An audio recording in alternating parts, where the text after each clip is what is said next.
Good evening. If you'll please join us for the Pledge of Allegiance. I pledge allegiance to the flag of the United States of America and to the republic for which it stands, one nation, under God, indivisible, with liberty and justice for all. Thank you and good evening once again. Thank you for joining us on this first day of school. It was a successful first day of school from what I'm understanding. I know that we'll probably talk about it later, but it was sure fun to visit the schools and see all the kids start. So first on our agenda this evening is to adopt the agenda. So we'll entertain a motion to adopt the agenda. I move that we adopt the agenda. Second. So moved and seconded, all in favor say aye. Aye. Opposed? All right, next is the board consent agenda. Again, we'll entertain a motion. Move for the adoption of the board's consent agenda. Second. It's been moved and seconded, all in favor say aye. Aye. Opposed?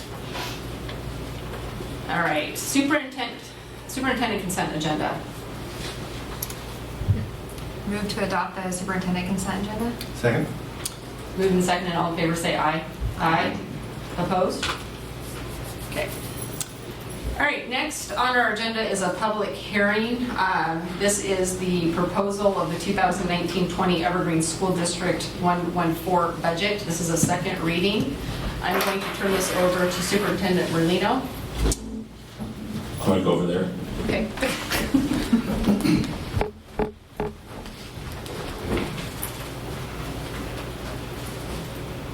And we are going, hello? I'm just talking with my big voice today. I don't know why I do that. So we, as you mentioned, Julie, 2 weeks ago, we had our first reading on the budget, and I'm going to go through, I'm going to just take you through a version of that slideshow that we did last 2 weeks ago. The budget for 1920, you can see the total amounts there. We've got a total budget for 1920 of about $385 million. I think the biggest thing is it's good that the lights are out. Thank you, Hussein. Appreciate that. We're back on again, for that matter. There we go. You can just stand there and hold that up. So recapping, it's been kind of it was a challenging year budget-wise, not just for Evergreen, but for everyone that works in a school district for the most part in the state of Washington. And what you see in these totals is represented the work that was done through the spring, through the 6 community forums that we had. Originally, there was an idea that we needed to reduce maybe as much as $20 million. We ended up with a number around $11 million. We spent a lot of time 2 weeks ago kind of going more into detail of that.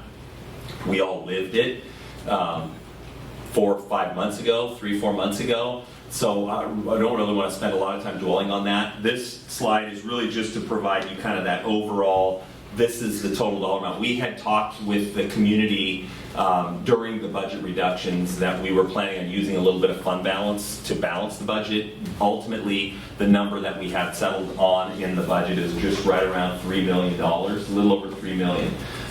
Estimating a beginning balance of a little under $23 million. I think we'll be close to that, maybe a little higher than the 22.8, and an ending fund balance of around 19, a little over 19, a little under $20 million.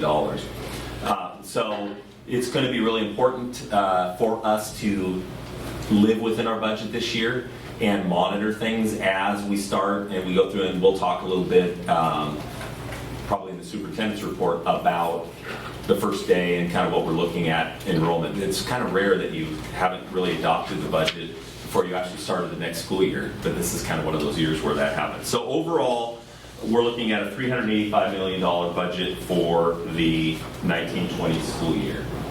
I'm not going to, this just kind of gives you historical information on the enrollment. I'm not going to go, this is actually a slide that we shared. I'm going to skip ahead to past that one.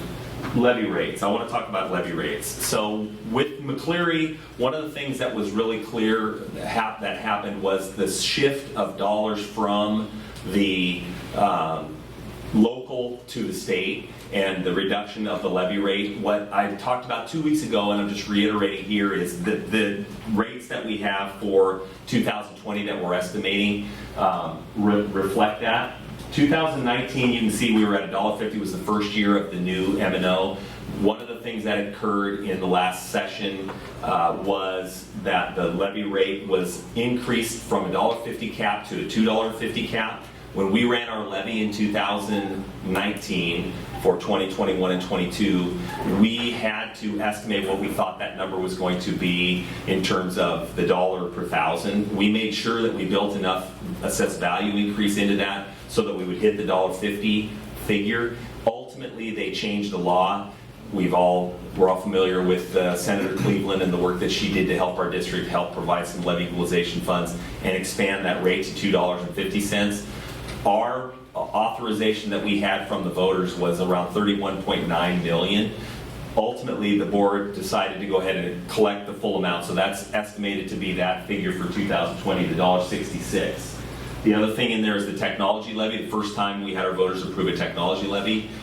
Next year, in 2020, will be the first collection of that. That's the 40-cent figure. And then we're extremely fortunate to have the bond passed by our voters in 2018, and moving forward with a lot of work in that arena. And obviously, people see construction going on throughout the county, a lot of it in Evergreen. We had promised the voters $1.77 when we ran that, and that's what we're estimating for the rate in 2020. Feel good about keeping promises there.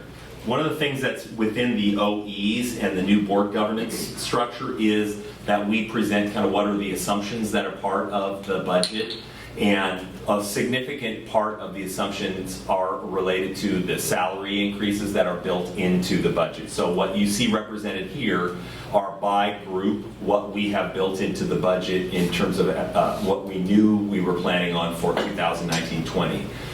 When we originated the budget, all groups had already, so the teachers union, we were settled for 1920, the principals association for 1920, office clerical, PSE had settled, we had settled with them and they had ratified. Large group PSE was the only group that hadn't ratified at that time, but we had built into the budget what those numbers were. Ultimately, the night that we had our board meeting on August 13th, large group PSE ratified, and later in the agenda we will vote on that agreement. So you can see what those numbers are represented there as well. So this just gives you an idea of all of the different percentages built into the budget for 1920. The next couple slides I'm just going to jump through because we spent a lot of time on these. This is a slide that we've shared for really a number of years. It kind of gives a picture of how our district spends money. It really kind of started way back when John Dieter became the superintendent. And what we try to do is show where our dollars are going as a percentage of the budget in various categories. I'm an old guy, so I don't see very well, and I can't see in the back of my head. But I'm going to turn around. The biggest point here for me is teaching and support. You know, what we do is show how Evergreen spends, what districts our size spend, and then what the statewide average. And to me, what I'm proud of is over the 15 years that we're looking at here, we've taken the teaching support number from around 69.6% to a budgeted figure of almost 74%. So when you're talking about a 5% more dollars being in the buildings, whether that's through teaching, the classroom, whether it's through curriculum, whether it's through the library, counseling office. So 5% of a $380 million budget is, you're talking over 15 million, $19 million. So that's a shift of where we have spent in the past and where we're spending. The other thing that is important to me is under central administration, you can see where we're looking at a number for 1920 below 5%. Districts our size, for the last year, we had actual numbers for 17-18, we're just at about 6%. So again, when you're looking at about a 1% difference there, that's almost $3.8 million, or more than $3.8 million. that we're keeping out of the district office. And again, when we went through the budget reductions in the spring, that was one of the things we were really focused on, making sure that we were trying to keep the money in the buildings and not at the district office. And you can kind of see the rest of those numbers, for the most part, track with what we see in large districts or at the statewide average. We've done this every year, and so I think it's good to just continue to share that information. It's a good way to hold ourselves accountable on when we say we're trying to keep the money in the classroom, is what we're actually doing, making that happen. I'm going to skip through the revenue. You can see the enrollment figures that we had budgeted by elementary, middle, and high school. We do have some data. Again, it's very rare that we have the ability to do this, but our elementary numbers, and I'll say it now. So first day of school, understanding that our first count date isn't until next Friday, so it's the 4th day in the month of September. So we're not going to have an official count until next Friday. But our elementary number, we budgeted 10,722, and I think our number that we have in our Google sheet right now is 10,717. So pretty close. I'm going to give all the credit to Scott on that. There he is. And Lori as well. And what typically will happen is between now and next Friday, that will increase. And then what happens in elementary is over the course of the year, you'll usually gain maybe anywhere from 50 to 150 kids in terms of average. So I'm very comfortable that the number that we use to budget, the 10,722, will exceed that. And that's going to help our situation as we go into the school year in this particular year.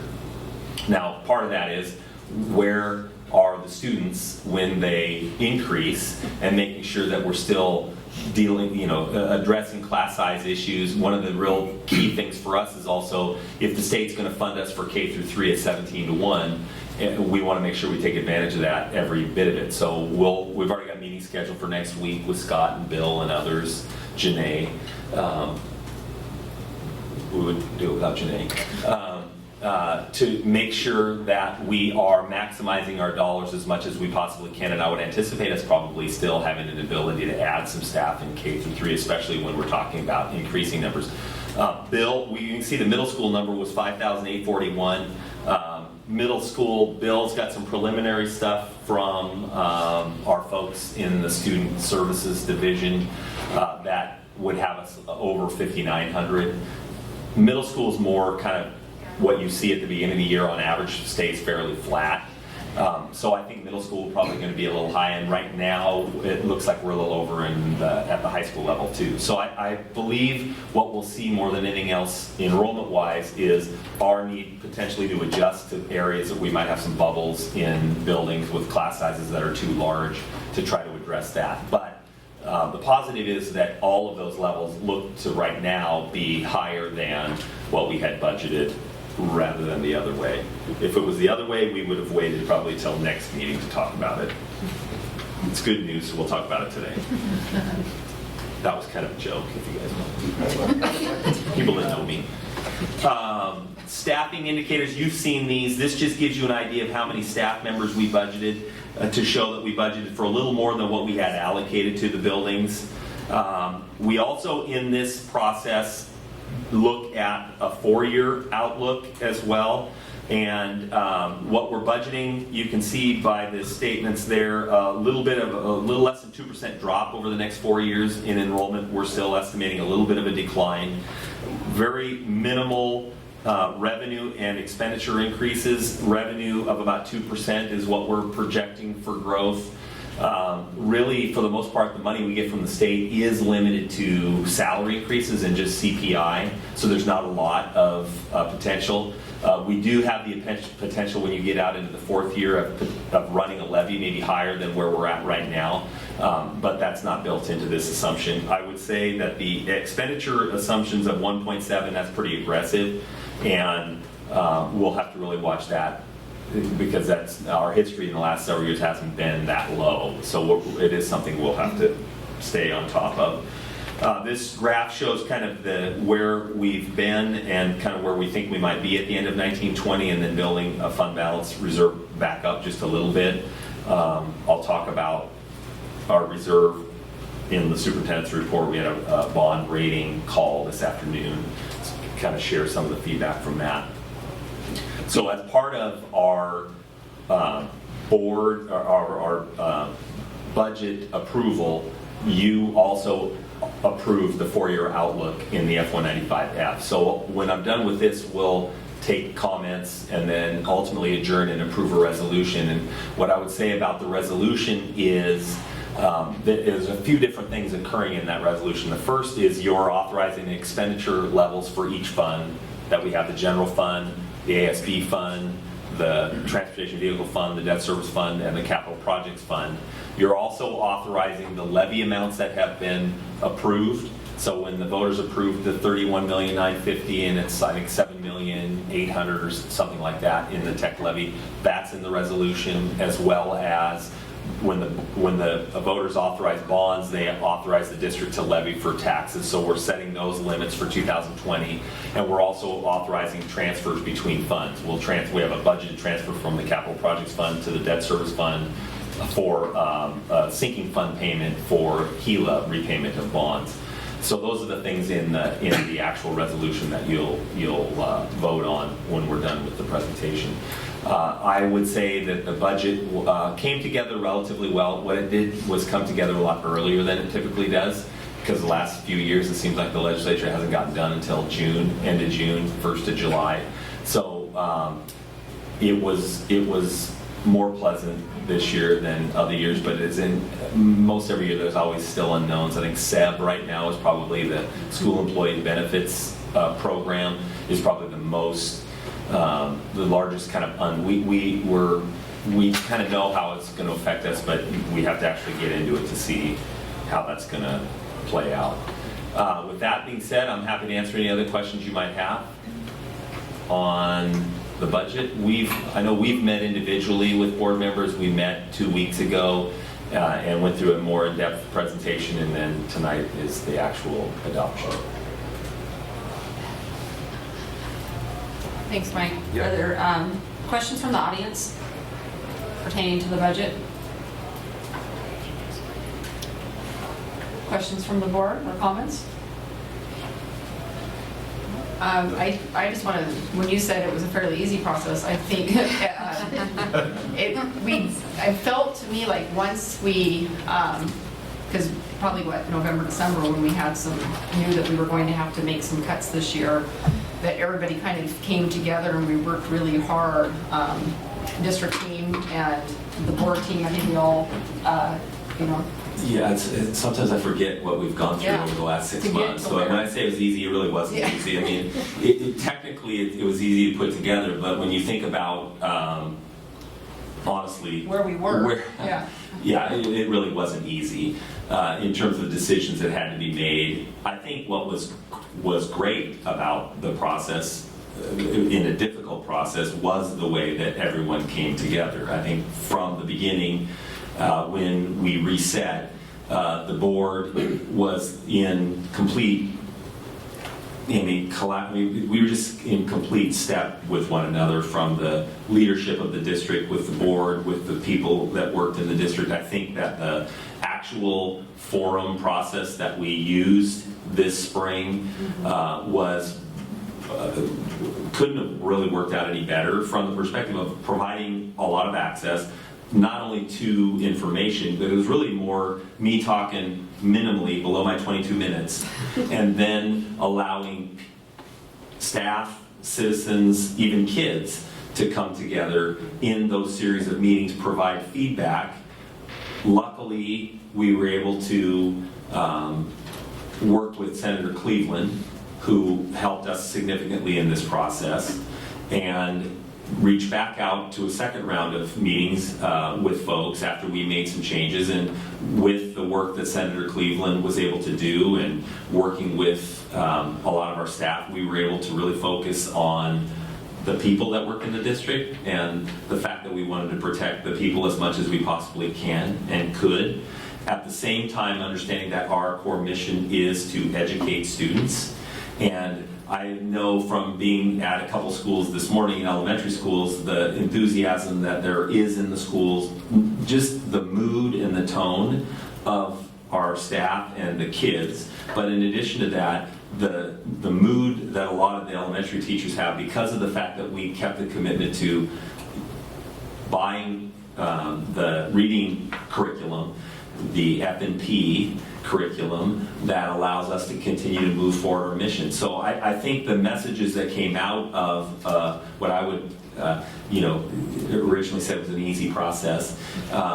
I think the messages that came out of, for me, were that we're working together, that our system has a lot of great people in it, and we need to listen to our great people, that we need to work together as we're trying to come up with solutions. We need to listen to people. And then ultimately, we need to make sure that we're supporting what our core mission is. And I've said this many times in the last week or 2 weeks. Really, my perspective is there's two things that are the most important things. We educate and teach kids, and it's our job to keep kids safe. Those are our main priorities. I think this budget allows us to continue to do that. I think that every year we have to just maintain that focus and make sure that that happens. I was so impressed with how willing the public and our staff were to participate in that process. And the turnouts were really good at our forums, and everywhere you asked for people to participate, they did. And we got people writing in and the emails and participating on the website. And I just really appreciated people's participation. I thought that was really exciting to have that. And I think as we keep asking, we'll see more and more of that, and that's what we want. So that was good. Yeah, and then we were all willing to make adjustments based on the things that we heard at those forums and from when we brought the building leaders in. I think we asked the principals, what is it that you need? And we asked them, we got their feedback, then we expanded it to their school communities. And I don't know, I thought it worked really well. And the team did a great job of putting it all together, and that's probably why it felt easy to you at the end, because it was like... I think when we were going through the forums, it was difficult, and I can remember saying, if we do our job right, then nobody shows up at the board meeting at the end of August because we've listened and we've made the right decisions. And I don't mean to say that you're nobody out there, because you're all very valued people as well, but it's not a room full of people like we've seen, even in our history, we've seen it. So that's reflective of the work that everybody did. And it means everybody, we have a smaller cabinet than we had 6 months ago. Every one of those people has had to work harder than they were previously, because they're picking things up. The principals, when we had those meetings at those buildings, very rarely was there a meeting where you didn't have the administrative staff, the full administrative staff from those buildings attending those meetings. The staff that goes into putting together what I said it was easy. I mean, it's easy when I'm thinking bottom line. I'm not. You're right. I mean, there are all kinds of hours that go into doing this, and all kinds of hours that people other than me put into doing this, and a lot of effort. I also think that the efforts that we made with the legislature were significant. I mean, honestly, without the relationship that we had with Senator Cleveland, we'd be looking at another $4 million worth of reductions. That was huge. We should thank her, and I thanked her last week when I saw her, and we should thank her every time we see her. So that's, one of the other things we talked a lot about was relationships, and how relationships are so important. They really are what we do, right? It's our relationships with other adults, our relationships, positive, good relationships with the students. If we don't have good relationships, it really makes it difficult for us. And I think Senator Cleveland is representative of us building relationships and continue to make that our focus. And she really listened and understood what the impacts were going to be and fought hard for us. She did. I was impressed with how she just really dug her heels in and made it work for Southwest Washington, and it was, for our district, it was pretty impressive. Very thankful for her. Anything else? I think when you say it was easy, it's because it's easy to describe. The Yeah. budget process in this district is open, it's public. And when we have tough decisions to make, we go to the public and we listen. But I'm very glad that that was part of this cycle. Some of the experiences that we've had over the years have been shared with WASDA. They've come up with a budgeting manual for school board members so that everybody can understand it's a year-long process, it's constant dialogue, and it's relationships. We won't avoid disagreements. Going through the schools, I did hear some people who were unhappy with a few of the decisions, you can probably guess who. But one of them said to me, I was pretty grumpy, but once the kids showed up, it started to feel okay. Which I think speaks well of the profession, for one thing, but also that people are beginning to believe that it's going to be possible.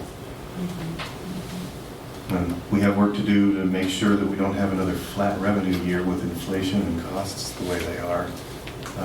There's more to do with the legislature. We still have to find a way to advocate for additional special education funding, and we go down the rabbit hole, that's not the time. But I really appreciate the effort that you and your cabinet and human resources and everybody put into finding as many places as possible for those whose positions were eliminated and displaced.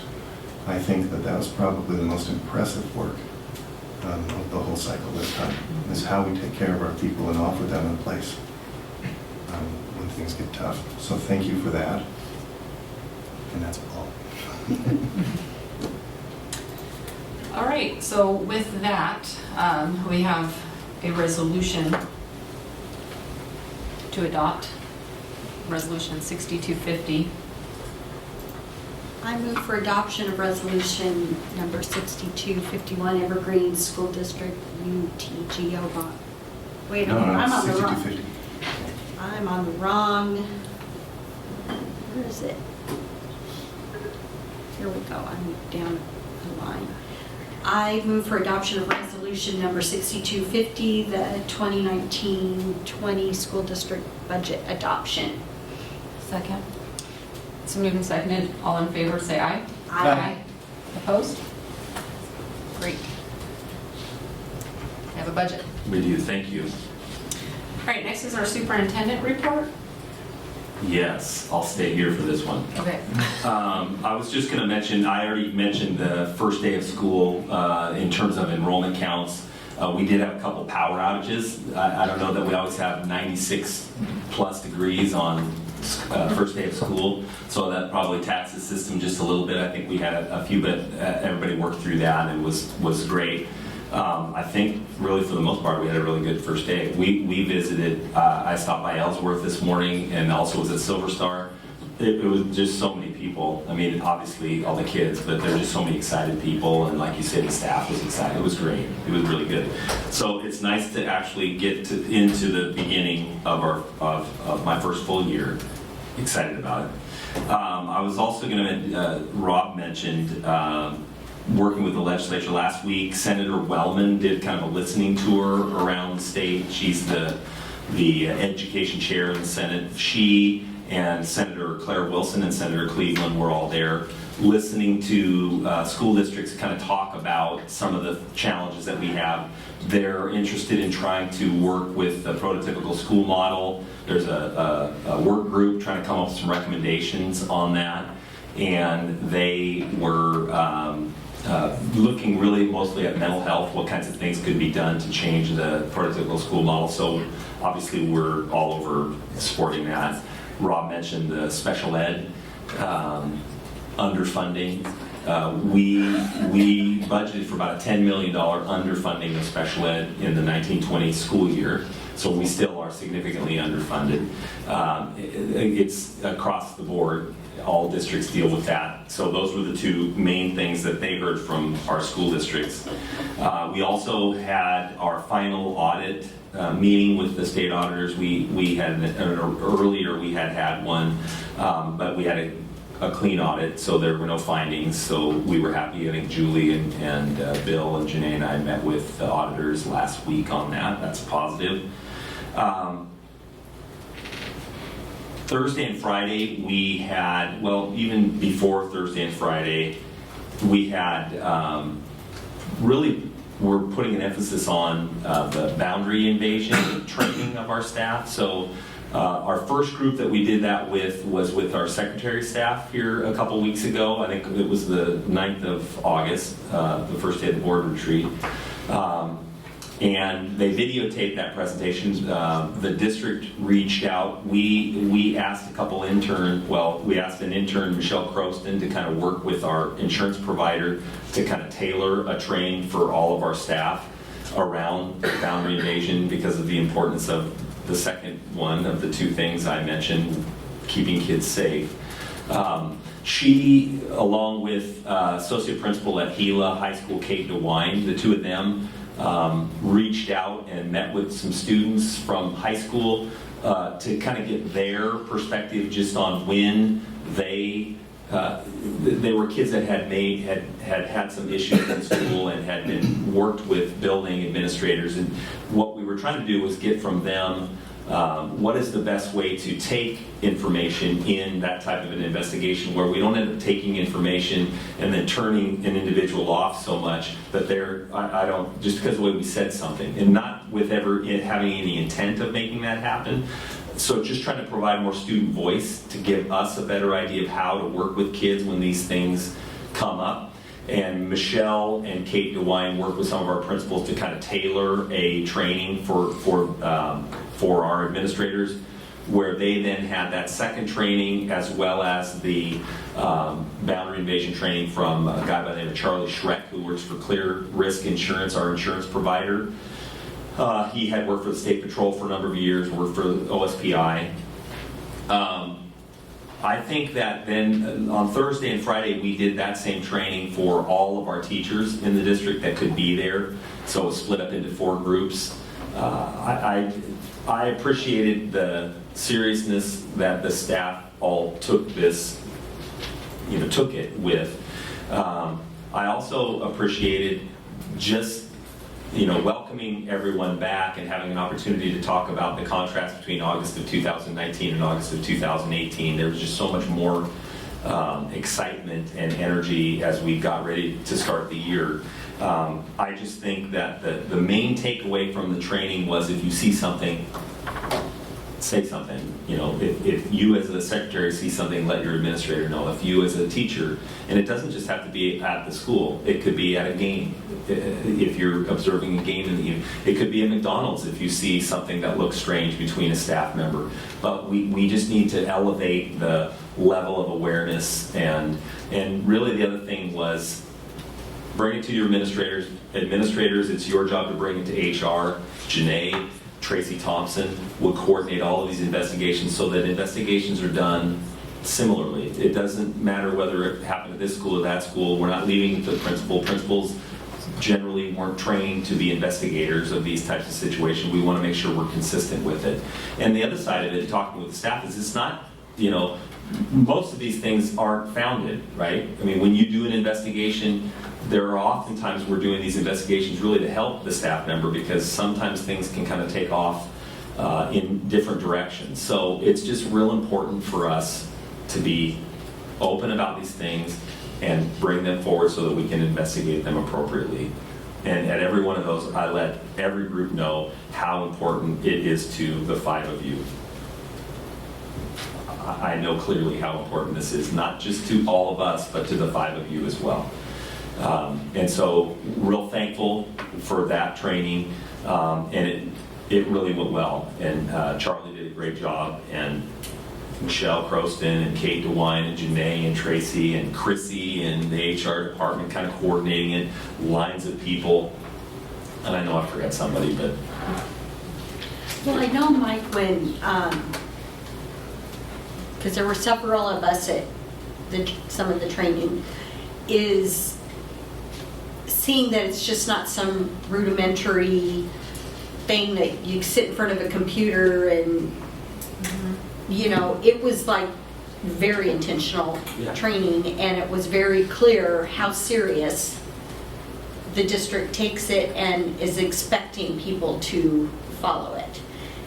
whether you're a reporter or, someone to report Yeah. things or not. And it just was really, I think, very clear, our position on these things. Yeah, we've always had training, but it's not always been the face-to-face training that we undertook this year. So it was very important to the school district to make sure that everybody in a face-to-face manner had an opportunity to spend the right amount of time and ask questions also. And I felt like it was important for me to get up in front of every one of the groups and say exactly what I'm saying to you. We have two things we do. I mean, we do all kinds of things, I'm not saying, but the two things, and I'm a parent, right? I've had kids graduate from our school district, and I've got kids in school. So as a parent, I never questioned whether or not when my kids went to school they were getting taught. They had great teachers, they were getting educated, and I never really thought about whether they were being safe or not. I just took it for granted. And we can't even have one or two kids being impacted by that. Our kids need to be educated every day, and our kids need to be safe every day. And we as adults need to do our best to make sure those two things happen. And so it was important to me to say that to these groups, because if there is somebody out there that has other ideas about how they want to handle themselves, they need to know that it's serious, and the level of awareness is heightened, and we take it very seriously. One child shouldn't be affected. So. Thank you for that. I would also, we talk about relationships and how relationships are important. The last couple weeks we've had two separate meetings with Ben Bagapore and Natalie from SEH on the internships and then also the apprenticeship program that we have going on. Bill, myself, Susan Dixon, I think we've reestablished that connection with Susan. Susan does an unbelievable job in our school district leading all the internships, and I think somehow there was just maybe some idea that it should be, if we had other intermediaries, not from the district, but even from outside the district, that things would be easier. It's real clear we need to work together. That was the first meeting. The second was a lunch where we actually were able to meet 3 of the kids that have gone through the apprenticeship program. They've completed the first year. They work at SEH. SEH is paying for their college at Clark College.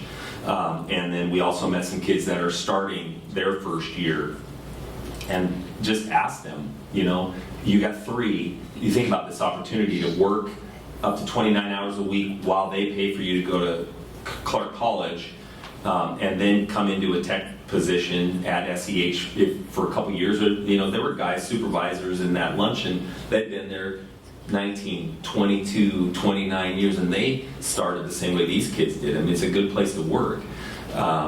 So asking them, you tell me what's the best way for us to get to more kids. So I've already talked with Bill, and we'll reach back out with them and get them in so that they can talk. We've tried a lot of different ways, but we really want to be proactive and listen to the kids that are actually in it to make sure that we're not missing other kids that just don't know about the opportunities. It was great, and the Clark College, met the Clark College president. I met this guy that was the superintendent at ESD 112. I don't know if you're familiar with him. And then a few other, John McDonough from the Vancouver Business Journal. I can't remember who cares? I mean, they're all good people. I just forgot somebody's name. The last thing I would mention is Jay had another one of the School Health Center Advisory Committee meetings yesterday, and I know that Representative Harris was here and Representative Stonier was here. The construction's ongoing. I think they expect to have that completed sometime in October, thereabouts.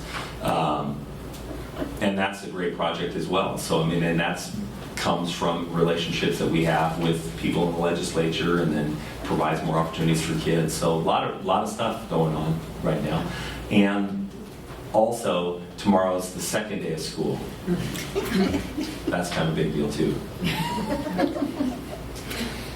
That's all I have. It's always good when it keeps on going. Yeah. And then I think Thursday, by my count, is the third day of school. Yeah. Next week it'll be like. It's about the 5th or 6th. And You are good at math. Stop counting. Okay, I'll stop talking. That was a good one. Thank you, Rachel. All right, we will move on. Matters reserved for board action. The first is the elementary boundary committee changes proposal.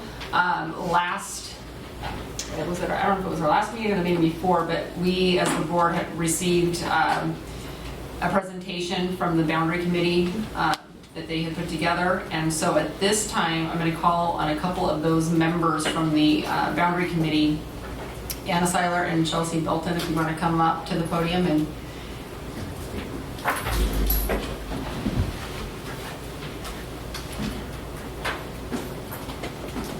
thank you for joining us this evening. Yeah, you're welcome.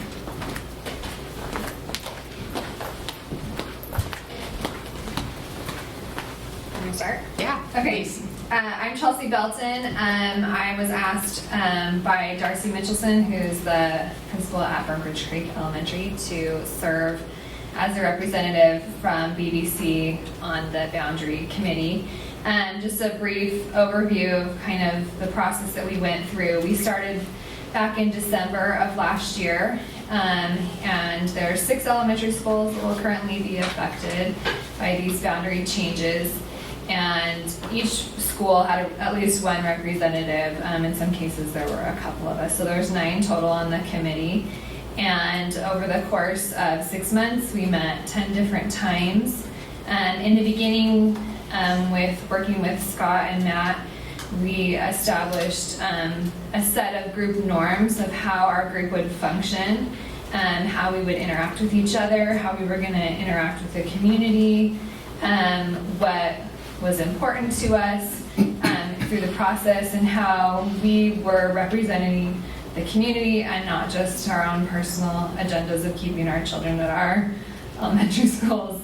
So that was the case, coming in, we felt like, everybody has an allegiance to their school that they attend. And anyway, so through the course, we let that go. And ultimately, most all of our children will be attending different elementary schools, barring whatever happens with the boundary changes. But the proposed changes will affect all of us. Anyway, so we established these group norms of how we were going to function and interact with each other, and then we set up a list of guiding principles that were going to drive our decisions in drawing specific lines. Safety was one of them, keeping boundary, communities together, neighborhoods together. Anyway, you probably have those, so I won't go into all of that, but just want to make sure. Oh, and then at the end of our process, once we had solidified some lines and boundaries that we felt comfortable with and that were in line with those guiding principles that we had come up with, we held 2 community forums, opened it up to the community, just like with the budget, to welcome input from people who were going to be obviously affected by these changes. And it was a pretty small turnout, so I don't know if that is good, and that people are like, hey, sounds good, or what. But we did get some feedback from people, and Anna's going to talk more about that. Hello, thank you. My name is Anna Seiler. I have a 5th grade student at Pioneer Elementary in the dual immersion program. And I filled in for someone who stepped out, so I was one of the latecomers, and I was very surprised with how everyone just got along great, and we all put our personal agendas aside and just thought about what would be best for the kids. Like Chelsea mentioned, we had 2 community forums. One of them was well attended. I think the other one wasn't as much. But we also did open an email address for people to send us their concerns, send their suggestions, as well as Facebook on the Evergreen Public School page. And we looked at each and every single one of those suggestions. We looked through every single email and comment, and we all sat down and went over every single one of those to make decisions on whether it would be a good fit to maybe switch the lines over a little bit or not. One of those prime examples was Pioneer Meadows, which sits on the south side of 4th Plain Boulevard. A parent wrote to us. They wanted their kids to walk to school like they usually do, because it's literally just a 5-minute walk. However, we decided to keep that boundary being sent to the new school due to the fact that we already bus students from that side of the neighborhood because it's not safe. It's a major intersection, so we bus students anyway. So we decided not to actually change that. The second one, which we did change, was a street on 130th Avenue, I believe, for Image and BBC, and it was literally one line of the street, which was really no big deal. It wasn't going to switch. It was 2 students, and it wasn't going to switch our numbers in a major way where we had to say no. So when the parents asked for the reboundary, or for our committee to rethink the boundaries for that specific school, which was BBC and Image, I believe. Going from Image to BBC. From Image to BBC, right. They wanted to be back at the same school, and we decided that it was a great idea because it was literally moving 2 kids, and we weren't gonna have to rearrange everything. And yeah, that was actually one of the last processes we went through before we submitted our findings to you guys. And I want to take this moment to thank the board for giving the parents the opportunity to pitch in into this, like to just work on this and have the ability to say, hey, the school is actually listening to our community, so we really appreciate it. Thank you. Thank you. We appreciate the work that you did on it because I know it's not always easy, as you mentioned, gathering parents that are very connected to their school community, as we all probably saw examples of that this morning when we were out and about, that, you know, giving up that idea that I might be attending or my children might be attending a new school and we might be part of a new community next year. And I think you all did a fabulous job working together and coming up with the things that, and as you mentioned, keeping, you know, as Mike said, keeping our kids safe is one of our main priorities, and that's something that we looked at in this. So at this time, I'm going to call on the audience for questions or comments regarding the proposed boundary changes.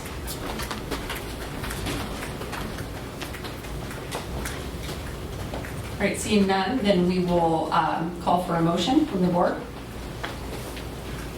I move the board accepts the elementary boundary changes as presented for first reading and move it forward for second reading and approval. Second?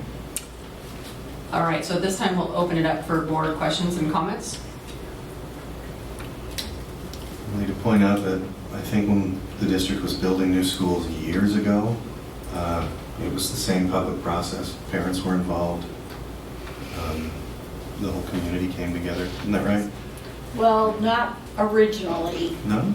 This was developed out of frustration because I was in the last group of parents that used to have things done to us. That was... This was during my rebel years, my activist years. And it was a different process. I'm a believer in what we do now, big time. And I really do appreciate how you stepped up and volunteered, and it works. And, you know, it's about our families, and I just love it that we do it this way. Yeah. No, that means it was a board-driven decision to change the process and invite the community in for this kind of thing. I imagine we'll be naming the school sometime, and I hope it's a similar open community process. I can remember that being I can remember being at Y East and being given a form to suggest a name for the new Pacific Middle School. So that goes back a lot farther. We really want the community involved in these decisions. And well, I appreciate the process because the first time I noticed it with my little kids, it was already a community process. And it must have been earlier than me noticing it. Yeah, I think one of the influential people, I mean, the board obviously needed to change the plan, but Marcia Fromhold is a lady. She's the creator of the plan. Yeah, she was assistant superintendent for business and support services, and Marcia was very thoughtful in creating the process that has worked. I mean, she was here in the early 2000s, and we followed that ever since, and it's always been a positive process. And I would also say that Marcia Fromhold is still a very influential person in the legislature who helped significantly along with our lobbyist Melissa Gomboski and the work with Senator Cleveland. So I mean, we have, again, relationships, right? I mean, these are people that have been around for a long time that love this school district and still work with us in support of us, and we still do the things that they originated because they were so good at it. And so we're lucky to have a lot of really great people that we've had in this district. Yeah, and actually it was Joan Skelton on the board that kind of led the charge on the board side, Yeah. and then Marcia. She had Developed. procedurally developed the process, but the board drove it. But Marcia definitely was the architect of how to make this work and involve the community. And I know Scott And then Scott talked Matt had to Marcia, conversation. yeah. So I appreciate you guys keeping it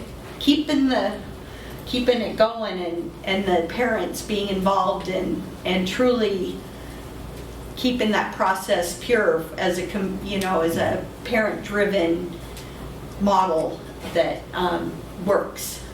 And just like always, we don't have a big outcry of everybody showing up saying, don't do it, because I've been at those meetings. I've been one of those moms. Don't do that. And this is much better. It's much better when we all can agree that this is the right thing to do for our kids and our families. And this committee, because I know Scott, I want to thank Scott for his work on it too, because Scott, you started this last fall or in December, and then it just, the work was just pretty much completed within the last month. And so it's something that you took the group, you probably met 10 times, yeah. And so it was a big effort, a lot of people's input, and again, because we got all that community input, that we're here now, able to make a decision. When I say I appreciate the work of parent and citizen committees, it's because I've been on them and I know what kind of a fishbowl it feels like. You had a happier task than I did on my citizen committees 10 years ago, 8 years ago. And I'm glad you were there for it. Thank you. All right, any other questions or comments?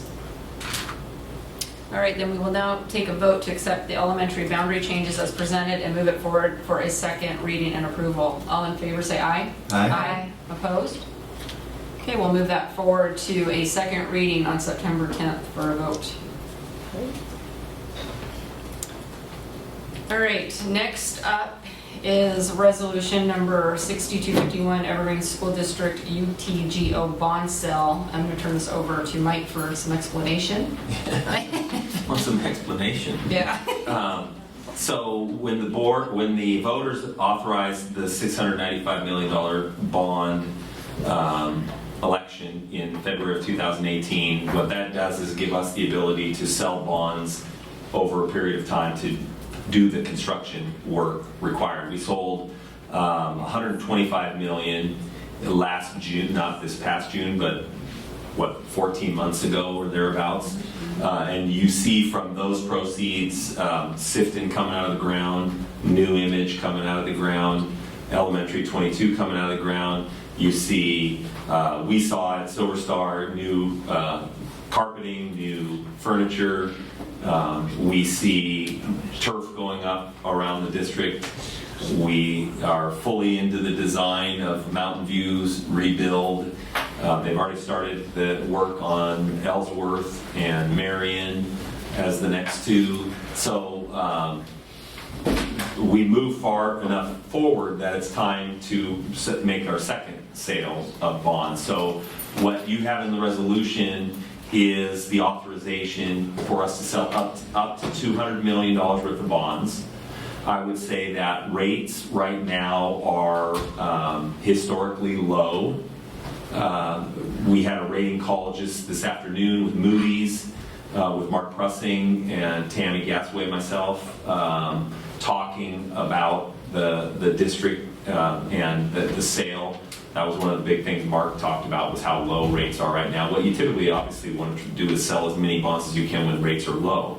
The issue is you can't sell all the bonds, because when you sell bonds, you've got to be able to reasonably expect to spend all of the proceeds within a 3-year period. So we're a year into this bond cycle. If we sold $570 million worth of bonds, it would be, Sue, you do have 570 million in the next 3 years. That's a lot of money. So it's probably going to, while we're accelerating projects, we can't do all of that. This is what we believe the $200 million number is the right number to keep the tax rate at what we had promised our voters, as well as reasonably we can work on in the next 3 years. We'll sell probably 2 or 3 more times in the next 2 to 3 years to close the whole thing out, understanding ultimately we'll spend about $800 million on projects from this bond, over $800 million when you add in the state match money that comes in. The resolution authorizes us to sell bonds. We have, for the last several bonds, done it on a competitive bid basis. So what we do is we say September 24th, we're going to sell $200 million worth of bonds. We put out a statement that gives the background on the bonds, the background on the district. We share that with underwriters across the country through our financial advisor. And that morning, we've got about, let's say 8 o'clock in the morning is when the bid closes, and you won't see hardly any bids until about the last minute to 2 minutes, and then all of a sudden you get about 7, 8, 9 bidders coming in. The resolution allows us to do the sale that way. We know that day we're getting the best price as opposed to a negotiated sale where you work with one underwriter. So we've done this for many years. The county is very supportive of the way we've done that. We've kind of led the county on competitive sales. Mark Prussing is our financial advisor for years. He's tremendous, works at the ESD, does a great job helping us. Another great relationship that we have. And the other thing in the resolution, you're delegating authority to myself and then Bill Thackeray actually is the second delegation in case something happens to me before that day. Hopefully nothing will happen to me. But then we have the ability, when you're buying $200 million worth of bonds as an underwriter, you're turning around and selling them to other individuals. They need to make sure that nothing's going to happen. And so this is why you're delegating authority to me to sign the paperwork at the conclusion of the work, rather than having to wait until the board meeting that night or the next week or whenever the board meeting would be. So those are really the main things. The voters authorized the bonds. The board's authorizing us to sell up to $200 million. We've built it to keep the tax rate with what we had shared. We're doing it on a competitive bid basis, which gives us knowledge that we're getting the best price that we could get that day. And then I will be signing off on that. And then what we'll do is have a summary of that and update you with the summary, like you have received several summaries and updates from me over the last 6 months. But that's what this resolution does. Okay, thank you. Questions or comments from the audience? Marty? My question for you, considering the volatility of interest rates, do you anticipate any problems with being able to get to the 200 million? He does not actually. National 200 million is actually quite a bit, but no, there isn't concern that that's too large of a sale. We're dealing with. This isn't like Washington underwriters that are bidding on. These are large pension funds that are, ending up bidding on these kinds of things. Companies you've heard of probably, but like massive, billions of dollars worth of money in their portfolio. So that's not a concern.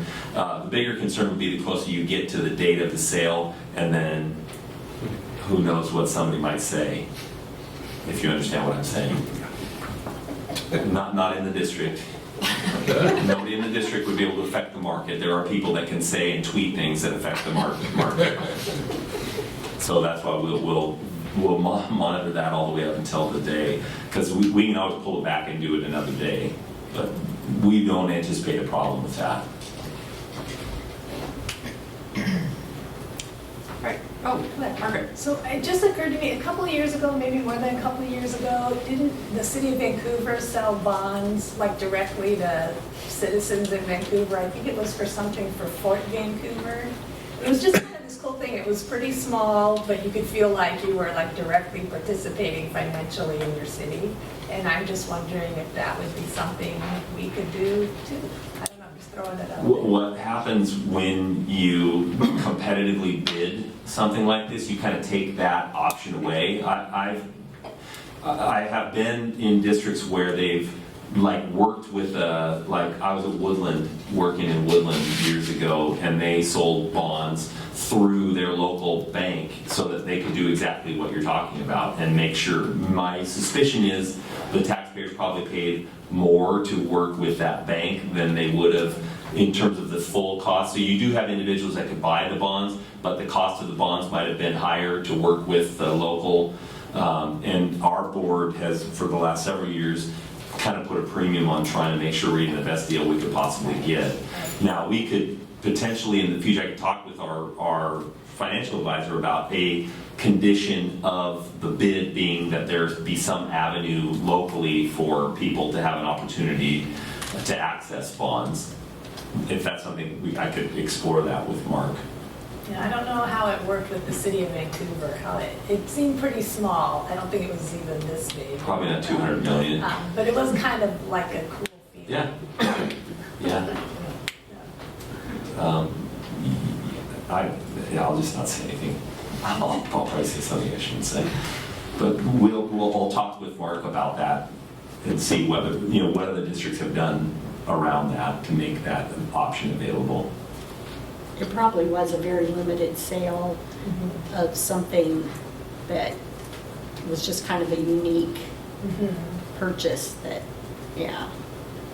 But there might be some people like, let's say the next sale, we could say is a lot of the proceeds are going into rebuilding Mountain View. There might be people that would like to buy a bond because they're rebuilding Mountain View and it means something to them because they went to school there, or maybe they went to high school at Fort and beat Mountain View years ago in football and basketball and everything. And now you want to say I really own Mountain View. I mean, I'm not saying that's me, but there might be somebody that would do that. There were either some foundation or booster club discussions I'm aware of where they wanted to sell a brick. Yeah. Yeah, that's what it reminds me of. I mean, yeah, Did it at the there are Children's those Center or experiences. something like that. Yeah. So That's you not a want bond to sale, coordinate the but- brick program, Sue? They We can did do it at Illinois. Yeah. They did it at Illinois when they put in their The track. walking path. Yeah. Yeah, the people could buy bricks and We could build the school brick by brick. Once people buy, right? But I think it's worth saying that Yeah. it was parent groups raising money to supplement the Yes. schools, not. Yeah, but they're, I'll talk with Mark about that. All right, so any other questions from the audience? All right, questions or comments from the board? Do we have a motion for the resolution? Move that we adopt resolution number 6251, Evergreen School District UTGO bond sale. Second. So moved and seconded, all in favor, say aye. Aye. Opposed? Okay, we'll move on. We have quite a bit in this category tonight. So the next is our ratification of collective bargaining agreement between Evergreen Public Schools number 114 and the public school employees of Evergreen PSE. So I'm going to turn this back over to Superintendent Merlino. What I kind of mentioned a little bit at the podium, Janae Gomes and Tracy Thompson and Cindy Madsen led the district team through I think a good negotiation with large group PSE, just as they had done with Office Clerical as well, and came to an agreement. There were a few hiccups on the way, but at the end of the day, the large group PSE ratified the agreement at their meeting on August 13th, I believe it was. And so we're real excited about that. That was the last group that we were working with as we led up to the beginning of the school year.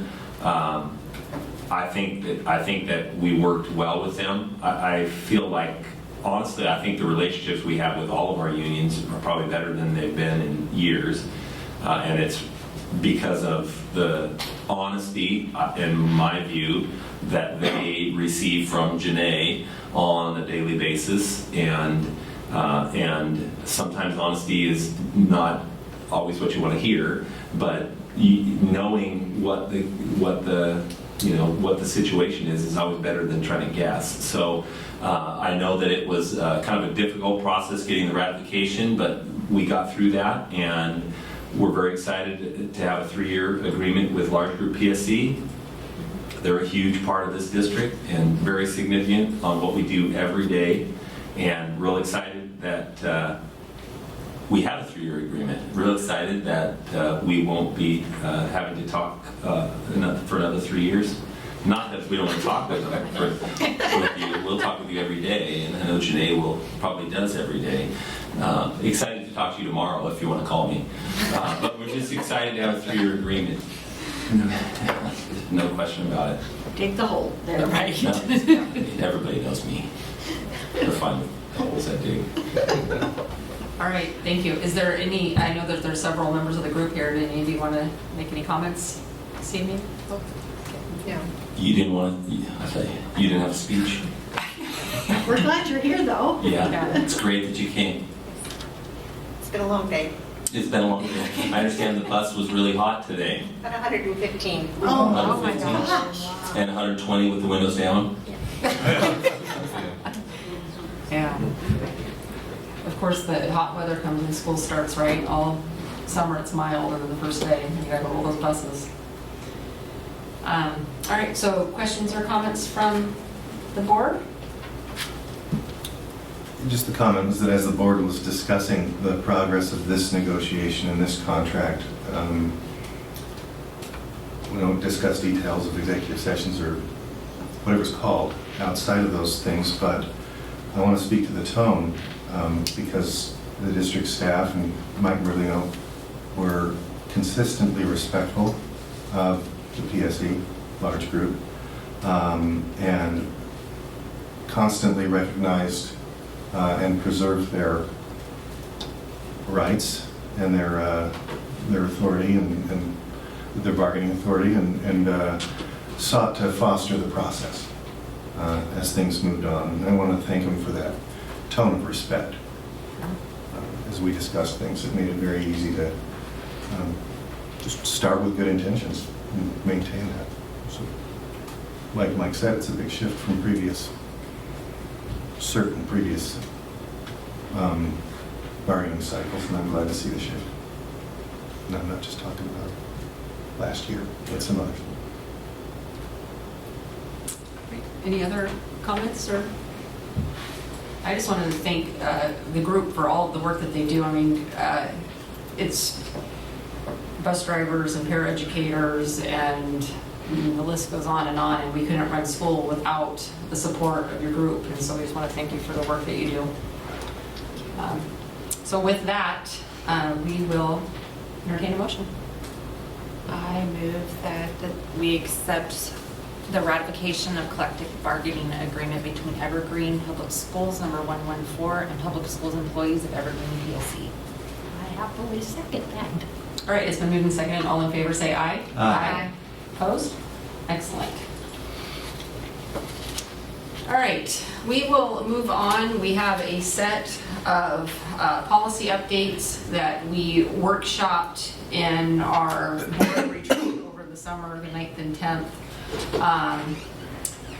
They are our board superintendent relationship, or BSRs, and the first one is BSR 1, and I think that this one really was just, these are all first readings this evening of these. Yeah. Right. And there's just some minor word changes. What I would kind of say is that we did spend quite a bit of time at the board retreat on the 9th in particular, talking about the governance structure that the district operates under, and kind of talking about some of the goals that the board had, and making certain that as we move forward, we were doing everything we wanted to do with that. So what part of that is you've got your board superintendent relationship, you've got operational expectations, you've got results policies that the district's dealing with. These board superintendent relationship ones, we just tweaked a little bit. They're more than anything else just kind of making the whole policy smaller, taking out words that were duplicative, I guess. Is that duplicate? I don't know. I don't know. Thank you. Appreciate it. And I counted to 5 today, too. It's a good day. It is a good day. trying to just make it, not make it smaller or less impactful, but just kind of wordsmith some of these things out. So yeah, what you've got is a number of these where we, as a group, the board did, these are the board's policies and operational expectations. And this particular area talks about the board-superintendent relationship. Yeah. Okay. Do you want to talk about the first one, or do you want to? Yeah, let's talk about the first one. The first one is a single point of connection. There was in the board superintendent relationship, in the existing language, it was that the only contact that the board had was through the superintendent, and that was where the conversations would occur. What we've done is just changed a word where it says the superintendent is the board's sole point of connection to the operational organization. We've removed the word sole. The superintendent is the board's point of connection to the operational organization, but the board will direct the operational organization only through the superintendent, functioning as the CEO and members of the superintendent's cabinet. So what we wanted to do is get back to this idea that the board is elected by the community, and the board should have the ability to speak with those that they need to have, they should get answers from. And so the cabinet members, myself, the board can ask any of us what we have. It's our job as a cabinet to communicate with each other. So if Victoria reached out to Scott yesterday, I'm very upset about that. Victoria, I'm not. Victoria reached out to Scott. I mean, the board gets concerns from the community. The board should have the ability to talk to people, and then really the expectation is just we communicate as a cabinet, we keep ourselves in tune with what's going on. So that's the change in this particular one. It's just a kind of word change. But it still does identify that the board, meaning the board as an entity, still directs the organization through the superintendent as a group, as a body. Yeah. Versus the individual question. And if I have a question because I get a call from a constituent, Right. I can call and ask a question to an individual cabinet member. So we direct as a board, we ask questions as individuals, kind of a thing. Right. Yeah. That still maintains the boundary. One of us can't go to one member of the cabinet and redirect a program. No. We've got to govern as. And I think the next BSR actually talks about that. All right, so on this one, with those changes, we'll ask for questions from the audience. Then we will ask for a motion. I move the board accepts the revisions of BSR2, single unit of control, as presented for first reading and move it forward for second reading and approval. I think we're on BSR Oh, 1. why am I in BSR2? Because you're like me and skip ahead. We're going to be talking about it. Try that before again. we got to it. I move the board accepts the revision of BSR1, single point of connection as presented for first reading and move it forward as second reading and approval. Second. All right, so now we'll open it up for the board to ask questions or make comments. I got us out of order and already made my comment. Okay. Sorry. Yeah. Sorry. All right, so then we'll go ahead and take a vote to accept the revisions for BSR 1 as presented and move it to a second reading. All in favor say aye. Aye. Aye. Opposed? All right, so we'll bring that back for September 10th for second reading. Now we can move forward to the BSR 2 single unit of control, which is very similar, but I think we already kind of discussed that point about working as a team where we're making direction, but individuals can ask questions. Yeah. This, I think, does exactly what Rob was alluding to. The board will direct the superintendent through decisions of the board, not individual. Individuals' decisions aren't made. There was a word, only through official decisions is what was specific. A lot of times the board has conversations, or we have conversations as a board about what we're doing that isn't necessarily an official action. So if we know what the board is giving direction on, then you, as a board, you can provide that. It doesn't just have to be official actions of the board. We have a lot of things that happen, and we had a lot of things throughout the last year that came up, whether that was, hey, we're going to have community forums on the budget. That was consensus conversation. It wasn't an official action of the board. So we just wanted to make sure that that was clear. And then also there was some removal of some language at the end of the BSR too. Okay, is there questions or comments from the audience? No. Just a quick one, I guess. As I was reading through these this afternoon, these have been in existence, so this is just revisiting. Yes. Correct. And I know you just kind of said there was some language, but a lot of it seems kind of like some semantics as to what you're addressing. Or have there been some things that came up that these revealed as being inadequate before? I think if you, for me, like I guess maybe you should answer that. Well, I think looking at these, it's kind of our relationship with the superintendent and how we want to communicate with him and then through the district. And so when we looked at these, we created these policies in the summer of 2017.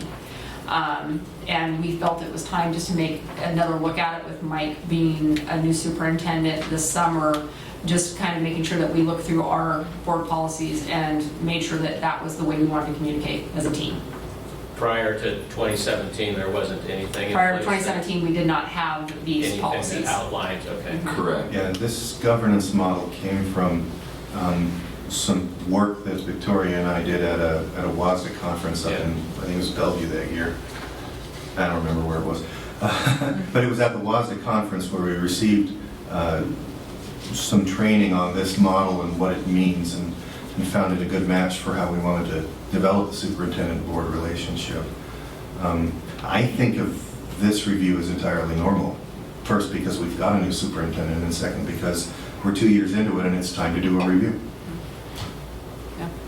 And we have learned some things over the last couple of years that may seem like just semantics, but in some ways they're not. It's how much accountability we want to give to, that we want to have in the relationship, and how we hold staff accountable and how we hold ourselves accountable. So by changing, like on the other policy where it said solely to the superintendent, we had kind of handcuffed ourselves to not be able to communicate with other cabinet members. It was only going to go through the superintendent. Well, that really doesn't work, and it wasn't working out for us. So opening up that communication back with our cabinet members is really actually a more doable kind of scenario for everybody. And I think from my perspective, we are a team. mm-hmm. It's not you're a team and we're a team, and no, you gave us responsibility to do it, and then I've said it many times, you are elected by the community. Mm-hmm. To just delegate it away, to me, we need to work together. yeah, so we're just learning in the system and making sure it's working best for the district, and what our original goal was, to run the best district we can with the most transparency and the most accountability as we possibly can. Any other questions? All right. Oh, was there another one? Oh, I thought I heard somebody. I just clicked the pen. Sorry about that. Maybe that was what it was. All right, then we will call for a motion. I'm going to finish that one. I move the board accepts the revisions for BSR2 single unit of control as presented for first reading and move it forward for second and approval. Second. All right, we'll go ahead and open it up to the board for questions. Back on the screen. Anyone have anything? I think we already kind of discussed this one. It is a reflection of the difference in style between Mike and previous superintendents. And I like the removal of item 3. It's a bit of evaluation. I think we're able to respect the time of others without spelling it out. Anything else? All right, then we'll go ahead and take a vote to accept the revisions for building superintendent relationship BSR2 as presented and move it forward for a second reading and approval. All in favor say aye. Aye. Opposed? All right, we'll bring that one back as well. We will go ahead and move on to the next one, which is BSR3, staff accountability. So the significant change here is there is language in BSR 3 that says, except as required by law, the board will not participate in decisions or actions involving the hiring, evaluating, disciplining, or dismissal of any employee other than the superintendent. And then it gives a little more language in there. And I think we removed that primarily because there are positions in the district that I do have conversations with the board about cabinet level positions that we hire. And so having this language that says, except as required by law, the board it's like everything again is me and you just accept what I'm doing. And my view is it's us and we need to work together. I don't want to put anybody in a position where, because I chose them, there's already an antagonistic relationship because of the way it happened. If somebody's the right person, there's no reason we shouldn't be afraid of working together on that, in my view. So it's just eliminating that language. The funny thing about it is we have to approve it anyway on the consent agenda, so right. we could always say no. Right. So, yeah. Yeah, I mean, part of it is also like I think Lauren's raising, how long's this been around, what have you learned from it? So it's like some of these things are reactions to what we've learned. It's like making changes to it. The other thing on here that's good, that the board will not give direction to any employee. I mean, we're not going to go into somebody's school as a board member and tell the staff what to do. That's not our role. We're policy and stuff. We're there to observe, and obviously if there was some like really dire situation and somebody's going to do something to harm a child or something, then we might say it, but we might say no, don't do that. But yeah, our job isn't to go in and tell staff what to do, how to do their jobs, and because they know better than we do how to teach in a classroom. I mean, I'm not going to presume, but yeah, so we want to make sure that that's spelled out so that people feel comfortable when they see us come into a building or into any workspace that the board isn't there to tell them what to do. All right, questions or comments from the audience on this one? All right, we'll call for a motion. I move the board accepts the revisions for BSR 3 staff accountability Second? as presented for first reading, move forward for a second reading and Sorry, approval. pause too long. Victoria. Second. All right, we'll open it up for additional board questions or comments. Okay. This is important to publish. I mean, they're all important to publish and just make sure that all the, too often in the last 5 years I go into a building and I guess the desire to please or the eagerness kind of keeps you from bad news that you can take action on. Sometimes just by telling the right people to make a connection back and follow through with something. It's a big system, stuff gets lost. To reassure them that we are not looking at employee jackets. We're not calling for anybody's discipline outside of any normal process. We wouldn't be calling for anybody's discipline at all. But to let those policies and processes proceed, and this policy spells that out very specifically. I like that we're keeping it. Anything else? All right, so we'll now take a vote to accept the revision for BSR 3 as presented and move it forward to a second reading. All in favor say aye. Aye. Opposed? Okay, we'll move that one forward. BSR 4, which is authority of the superintendent. This is where I sell $200 million. The board, it talks about the board will provide direction to the superintendent through written policies and expectations. So the language currently says the board will develop results policies instructing the superintendent to achieve defined results for students. And the board will develop operational expectations policies which express the board's values about operational conditions and actions. We've just added the word to develop and monitor. So not only will you develop the policies, but that you will also monitor those things, because it's important to monitor. I think we've talked a lot about working together on coming up with how we measure ourselves, but then we need to measure ourselves, and then we need to hold ourselves accountable. So just adding that word, I think, helps. In the third bullet, or the third number, the sentence, the superintendent is not expected to seek board approval or authority for any such decisions falling within the superintendent's area of delegated authority. It gives this idea of, like, you've given me the ability, again, we're removing that sense just so that when we're trying to work on improving the system, it's not my idea and you guys can monitor it, or you develop a policy and then I'm going to come up with it and you just watch it. We need to work together on these kinds of things. So that just kind of removes that sentence. And then there was kind of a long explanation in the fourth number that we ended up just changing to: the board may at any time change its results and operational expectations policies. Yeah, you have the authority to do that. We had a lot of language in about shifting the boundary between board and superintendent's areas. We just eliminated that. Say, you write the policies, results and operational expectations, you develop them and you monitor them, and we work together on how best to make those things be successful. That's the way I kind of view that. Yep. I agree. Short and sweet. Questions or comments from the audience? All right, we will take a motion.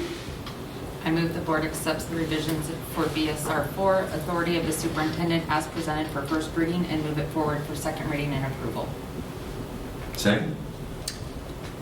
All right, we'll open it up for comments or questions. Does anyone have anything?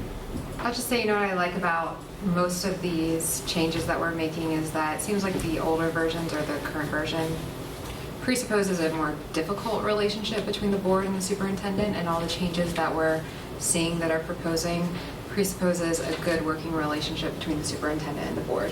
And I think that's what we have, and we're trying to change these to reflect, really what our relationship should be.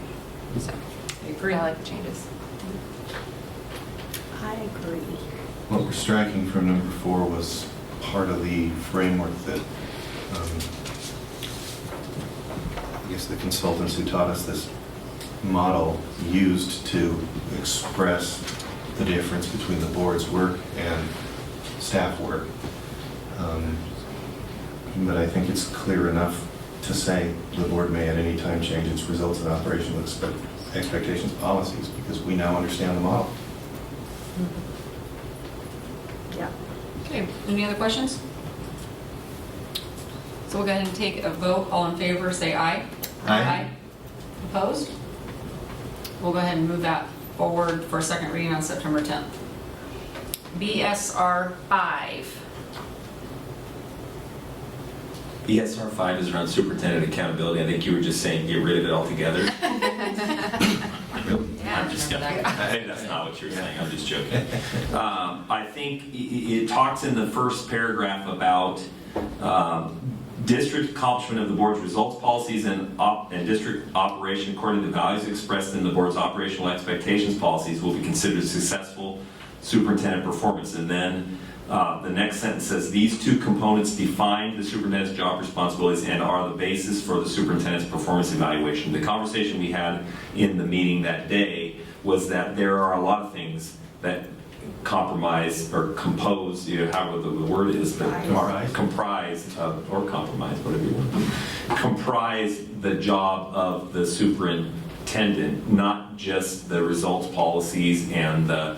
So if, let's say, within the operational expectations, we set a bar of things that were very easy to achieve, and then I'm struggling in other areas, there needs to be an ability for the board to evaluate beyond just those areas. So we took that sentence out, so it's more of a broad look at the job performance. It doesn't diminish the policies or the expectations. What we are working on as a cabinet is trying to create things that monitor the expectations and the results that really fit better and give the board and the community a better sense of how successful we're being. And we're working on those, and throughout the year we're going to come up with those and bring them back. You will continue to have all of the information as we have in the past. The whole thing is if we met this standard, but there were other areas that there were concerns, I think this actual BSR maybe makes it harder for the board to hold the superintendent accountable. So I think that actually provides more accountability by eliminating that sentence. We've also, there in the third number, the consistent performance standard for operational expectations policies shall be whether the superintendent has reasonably interpreted the policy, complied with the results of the policy. So it basically ties the success or the failure of the superintendent just based upon the reports that I'm creating and giving you to show you how we've, I just think we're trying, honestly, trying to hold ourselves more accountable than this. It was too narrow of a scope, just based on the results that we saw, or Right. it was much broader. Yeah, because there's things that aren't included in the policies that sometimes are a little more squishy, you know. Or even as the board had to accept the monitoring and the interpretation, but I think there's sometimes a lot of different ways you can interpret how things are being successful, and this almost kind of narrows that down to where you're just in a box. These are the only things we can really evaluate this person on. They should be part of the whole picture, but there may be other things that you want to look at as well. All right, questions, comments from the audience? We'll call for a motion. I move the board accepts the revisions for BSR 5, Superintendent Accountability, as presented for first reading, and move it forward for second reading and approval. Second. Any other questions or comments from the board? Okay, if not, then we will take a vote to accept the revisions. All in favor, say aye. Aye. Opposed? Okay, we'll move that one back to September 10th for a second reading. All right, and then the last one is BSR 5E, annual evaluation. Yeah, so this actually outlined kind of what the evaluation and what it really, in my mind, does is focus more on the results policies as opposed to the operational expectations. And the results policies are really where the two things that we're talking about that are the most important things in the district reside.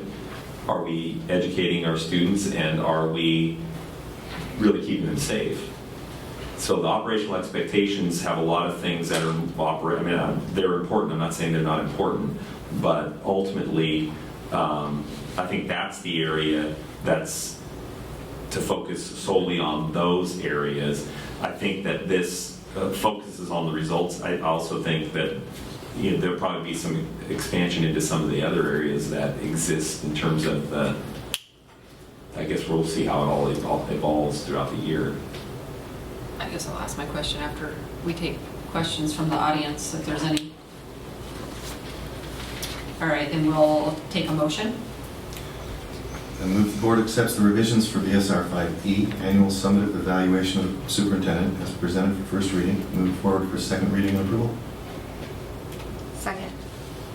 All right, Mike, I guess my question is, because most of it is gone, but there's like that one paragraph at the end, so that one is staying. It has the results policies that we're gonna monitor. Oh, just- And on the second page, it just takes out all the OEs. Okay. My sense has been that we're still Oh, going to that's right. receive reports. Okay, so we're putting You're still gonna results receive policy them. in. Yes. Yeah, the results policies are still in with the evaluation. We're still going through all of the OEs as we've done. We're just saying that they're not one of the only two main focuses of the Okay. evaluation. Got it. So we took out the OEs, put in the 3 result policies. Yeah. And Yeah. we're still going to see, maybe not as formally as it was Well, before. the prior policy that we just moved forward, it actually outlines that part of the evaluation is to monitor it based on the reports, part of it. Right. And so so this was just repeating all of that. Yeah, And what we have is a board calendar that outlines all of the OEs and when they'll be brought to workshop, and then and as we had discussed on the 9th and the 10th, trying to look at those OEs and determine, are there things that we've been monitoring that are overkill? Are there things that we haven't been monitoring that we should be monitoring? And those will be brought forward in workshops to discuss before they end up coming to the board and everyone. I mean, we're still going through the process of monitoring and reviewing all of the OEs. one of the things that appealed to me about this model was that we would be seeing public-facing documents that the superintendent writes and we approve, interpreting the operational expectations. That's the sort of hit the targets kind of expectations, where the results policies were always, are we making progress towards, maybe that impossible dream of 100% something or other. Right. But always forward for that, and always with an attention on learning and safety. I don't have a sense that we're going to lose that component of the model. No. We're still going to see that and be able to share that with the public as they ask. And that's important to me. But I'm certainly happy with changing this particular document the way it is because of how it's represented elsewhere. Okay, anything else? All right, go ahead and take a vote. All in favor, say aye. Aye. Aye. Opposed? All right, that ends the BSRs. Until next time. Yes, it does. All right, let's have some good news. Gail? Well, that wasn't like it was bad. No, it wasn't bad news. But just something different. As of today, wasn't good enough. It was good news. So over the summer, we did have some activity within the district. I'm going to concentrate on some of the student activity that was going on. Crestline Camp is a great partnership with Vancouver Parks and Rec, and it's sponsored by the McCloskey Family Foundation, along with Share. They did free lunches and all sorts of activities, free of charge for the Crestline community. And that went on for 6 weeks this summer, so great partnership. And you see a few of your favorite friends there accepting a banner from the students and things. Over at Marion, some of our eligible students took part in a 3-week summer school program, really focusing on helping their reading, literacy, and math. Big shout out to the Evergreen School District Foundation for giving us some funding for a special middle school program up at Cascade Middle School this summer. 2 of our administrative interns from last year researched what would be a quality experience for some of our students in the Cascade, Burton, Faircrest area, and so they worked on a project with OMSI, and so for a week we had a morning and an afternoon summer camp free of charge put on by OMSI. You may have seen the video. If not, I invite you to click on the link. Angela Lantang, who's a coach at Frontier Middle School, ran a really inclusive and very authentic and just a free conditioning camp for any and all students in the Frontier area. Now, there are other middle school coaches that were also doing this, but Angela's camp is probably the most inclusive, both for gender, for ability, and so I invite you to take a look at that link that's listed there. Then also over at Endeavor over the summer, elementary students who don't speak English as their primary language had an extended summer opportunity. They were brought together and strengthened their language and development skills, yet at the same time they shared their cultural background and honored their family ties as well. So great program that we were able to offer through our ELL department. And then I know that several of you were over at Fisher's Landing Basin for our Summer Fun Fest, which included the Stuck the Bus program. Home Street Bank, Capital Credit Union, Costco, Dutch Brothers were some of our sponsors. And the school supplies are sitting, I think, outside Scott's office right now. Some of the stuff that they've divided up. Plus there's a large check coming as well from the foundation that will help provide more school supplies as well. So it's a little bit of good news. Thank you. All right, comments from the board? I'm sure we all had a busy day. Jenny, you got You were up some? early. Yeah, you started our morning. Yeah, I think I made 4 trips from one end of town to the other for school drop-offs and pickups, and yeah, but it was a great morning. So middle schooler off to 8th grade. I've got my 4th grader started, and then I have a kindergartner that started this year again. So they have half days, a couple days this week. So that included my extra trip back and forth across town to pick them up from school. But yeah, it was a great day seeing all of the kids so excited to come back in the schools, and I think traffic was a nightmare, so I'm sure everybody realized that when we all got out there. It was not fun. I thought we was going to have a couple kids late a couple times. So other than that, I wasn't quite ready, so it's still kind of, I think in a week or so it'll all hit me, and I'm like, Back to routine, huh? yes, I'm waiting for that to make it so that it feels normal again. Yeah, it was great to be at Frontier and York this morning, welcoming all the kids back. 4 kids in 4 schools. I've got 3 kids in 2 schools 3 right kids now. in 2 schools. Yeah, I lost count. that's Christy and her 5 kids in 4 schools. 5. Yeah, that was me too for a while. Now it's just 1 kid in 1 school with adult children who keep moving back in. What can you do? Just not sell your house, I guess. I made the rounds with back to school nights. I'm just going to read this list because I had so much fun. It's like barbecue at Y East, the meet the teachers at Silver Star, Harmony, Endeavor, Burton, Illahee. Did some fist bumping at Cascade this morning as every single student came through 1 door. So I met a lot of kids. The new principal is really enthusiastic, and hung out with someone who turned out to be a family friend, just through a church connection. And Leanne Horrocks is a PE teacher, or now she's a counselor or intervention or something, really involved with all the kids, and she knows like 1,000 people's names, and I was just really happy and impressed to be there. Went to Heritage, attended their freshman introduction assembly as that happened, and then looked around at Mill Plain. And I just want to say, is going through all of this, is that, I'd ask teachers in the elementary level, how's the new curriculum coming? And there's more enthusiasm than can be explained by somebody wanting to please a board member. They're really, really happy. One teacher put it this way. She said, "This is going to help us be more creative because now we have a common baseline." Their optimism about being able to bring kids along and get them up to standards in the course of a year, which, the spectrum for any grade is huge. As far as aptitudes and abilities go, this is a good change. And they were really appreciative about that. And I mentioned a comment about being, one teacher said it was grumpy until the kids got there. And, that was just beautiful to hear.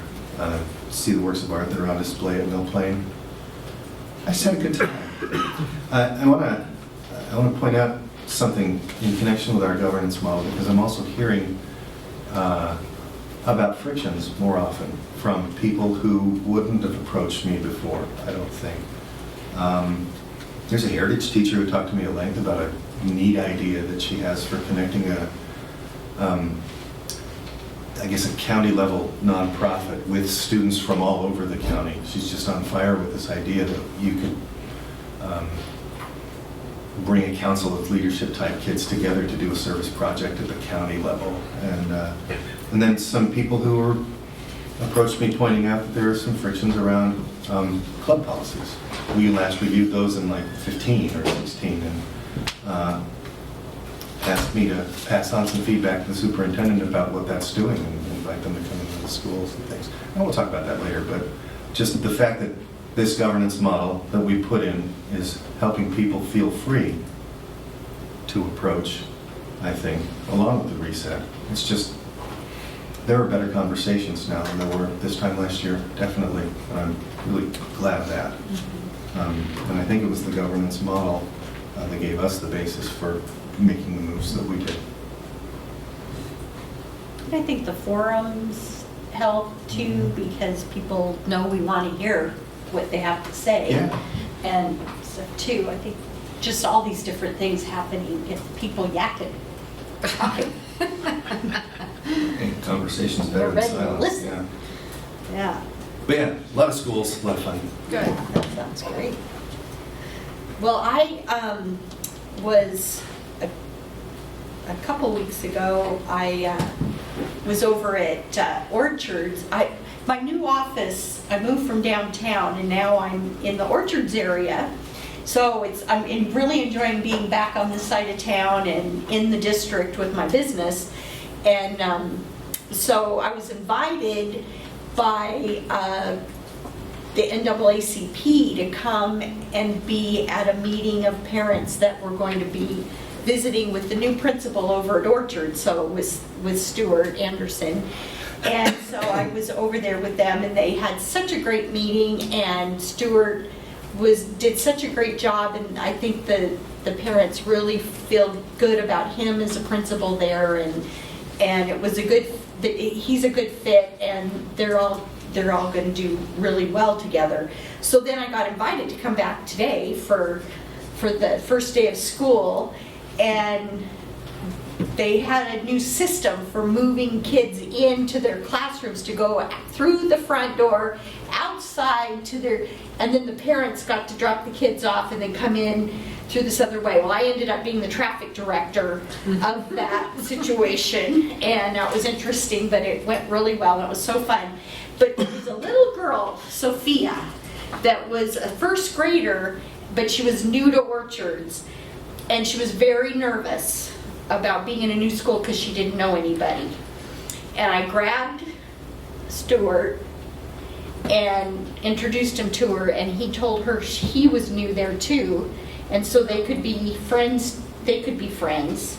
And then she has a friend and he's got a friend, and she just beamed, and he told her about something they were going to do because there were a lot of kids there this year that were new to Orchards that didn't know anybody, and he had already a plan for this group of kids to have a little fun session together to all make new friends, and it was just such a good feeling there.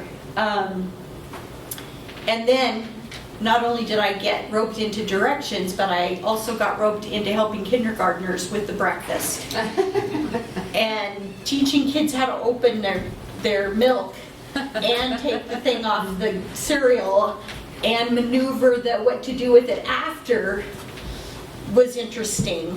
And but we had a really good time, and it was super fun to visit everybody, and it was a very energetic and happy group of kids there. And it's very telling when the little ones are always happy, unless they're scared, but they're usually happy and excited. The fifth graders are the ones to keep an eye on, because if they come in looking kind of like, oh, it's another year, these were not those kinds of kids. They were excited, they were happy to see their teachers, and it was just so exciting to see a school where kids were really excited to be there, and it was fun. And so they're off to a good start. That's awesome. Yeah. Well, met Gil at the wee hours. It was still nighttime, I think. It was really dark. Yeah, but we met, and the K2 did a feature on Sifton and the new building that's going up there, and some of our other bond projects. And not that spending the morning with you, Gil, wasn't fun, but it was much more fun once I got to go see some kids and classrooms. When you were with me at Silver Star? Yeah. Yes. More fun than Gail. Well, I was going to talk about when I went to Covington, because I actually got to see Margaret this morning in her classroom, and she already had kids doing math problems. They were there like 5 minutes, and they were like, I walked in, and there was a whole, they had one of those the race boards, the whiteboards, full of numbers already. 5 minutes in, Fun math. 5 minutes into class, and they had the whole thing. It's sixth graders that were brand new to the school. So she was like, she doesn't waste any time. She got those kids going. So that was fun. I kind of Victoria, she had a first grader that was brand new. I had an 8th grade gal, then her father, that because the doors weren't open yet when I got there, and he didn't know what to do, and he had to go to work, and he's like, my daughter's brand new and she's nervous. So I got her inside, and we got her some help, and they took really good care of her. And I was just impressed on how fast everybody got to school, or got into their classroom. So it was like a well-oiled machine there. Then I spent some time with Mike at Silver Star, and we got to watch the kindergartners line up and their parents say goodbye. And then we remembered. So, yeah, I told Mike. What movie did you see? I don't remember the movie. I made the mistake telling Mike the story of when Zach went off to school, but because I was like, all these parents came, and I go, we can put Zach on the bus, and we just like, and I just watched the bus drive away, and then they said, my husband said, let's go to the movies. We got 2 hours, right? Yeah. So, but we were watching these parents, and it was very touching because there was a few waterworks, but it's very, It's great. that's such a neat day. It is cute. Yeah. Yeah. Kids go in, the parents come out, and they're just smiling away. We did have a few upset kids too, but the staff handled them great, yeah, but it's By the time you get to the third one, sending to kindergarten, you're waving. Yeah, it's, You did, right? tell the older kid, take the younger kid to the bus stop. Yeah.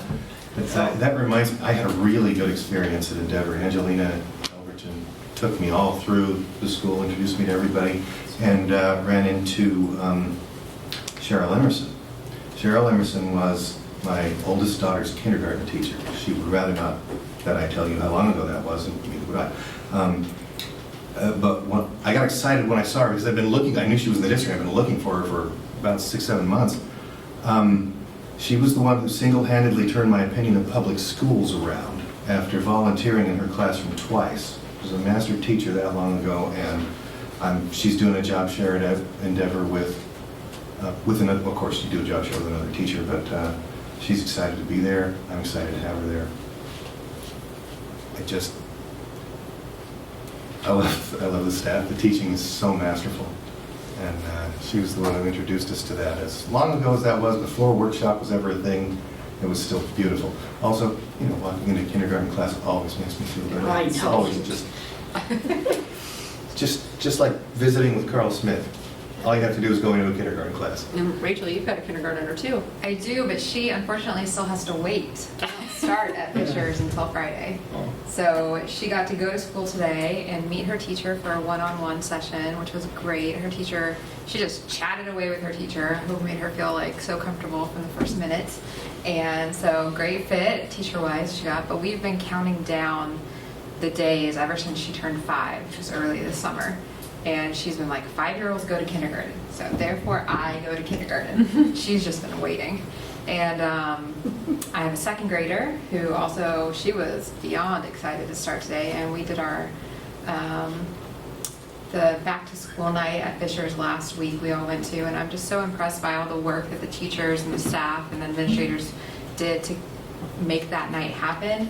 And the atmosphere of the school was just one of excitement and, newness, but also comfort. I don't know, the kids, I didn't see any kids this morning or last week who were worried or upset. They were all just so excited. I saw people like running into each other's arms from across the, the way, so excited to see their old friends. So it was just such a good experience and made me feel so comfortable sending off my second grader to school this morning. And Are you going to be Friday. okay on Friday? I might be a little heartsick. She's my last, but she's so excited and she's so ready. So fun stuff. That's exciting. What I've noticed is, boy, backpacks. They sure have, I mean, I saw mermaid backpacks. I saw furry with sequin backpacks. Those backpacks, they just look completely different since my girls have been in school. But It they used to were, be just what color you wanted. yeah, they're quite exceptional. I mean, even from last year to this year, they're like, whew, fancy schmancy. It's a full month process trying to I find the can right believe backpack. it. I mean, there was one with big old eyelashes My and a son had an fur coat extremely on. explicit, It was something. just extremely specific request for his backpack this year. I was We actually found it. impressed. I noticed that when I went to, we had at work had collected a bunch of school supplies, and I had the opportunity to take those to Stuff the Bus that Saturday, and then I noticed all the variety of backpacks that there were, and ones that were donated by several organizations, which was fantastic. So kids should have backpacks throughout the school year, which is awesome. It's great. part of what happens when you relieve them with the school supply lists, I think. Yeah, they were cute. More creativity. All right, well, it sounds like everyone had a great morning. Fun. All right, so this time we'll ask for future agenda items. Does anyone have anything? I would like to suggest that we discuss our committee positions going forward that we've kind of gotten away from a little bit over the last couple months. If we can maybe bring those back to discuss. I would agree, because we have several committees as a board that we've done with for communication, being part of the foundation board as an ad hoc. And then so probably, I'm sure there's some others that I'm missing right now, but Equity work. equity work, yeah. Well, the assignments to the state level things. Yeah. So that's a great idea. I would support that, us bringing that forward for discussion at a upcoming board workshop. Okay. I don't want to lose track of the idea of an overarching results policy surrounding safety. I did some, I guess, brainstorming work on that and sent you all a link to the Yeah. document there, and I'm hoping that we can get that into a workshop soon. I don't think of it as something that adds additional work for Mike or the cabinet, because what I tried to do is just lift things from the other policies and put them in under a heading. It would be a new result policy, or it fits within one we have? Now, after we talked about some things in executive session last time, I figured out some wording to make it a safety results policy standing alone. Yeah, Okay, exactly. so we'll have to add that to the calendar. Did you then. send it to Mike as well? I think that's helpful, Nick. Yeah. So I think because at our retreat, we talked about just combining it and maybe some language in our current results policies, but Yeah. then Rob I think he's proposing that it becomes That's right. its own separate. And so that's what we need to have on the discussion at an upcoming workshop. Yes. Yeah. Yeah, So, yeah, I've got the proposals and the Yeah. language. and Yeah, I think some that's This a good week about when to add it. yeah. We'll make sure it gets on. We're meeting with Mike on Yeah. Thursday, so for planning, so we can Yeah. get that in there. Put pencil in. Okay, anything else? All right, so at this time, we'll call for a recess where the board will sign papers, then we will go into a board workshop right here in this room where we will do operational expectation OE2, emergency superintendent succession. We will do operational expectation OE5, financial planning. We'll have legislative update, another superintendent's update, and a board meeting debrief. Thank you.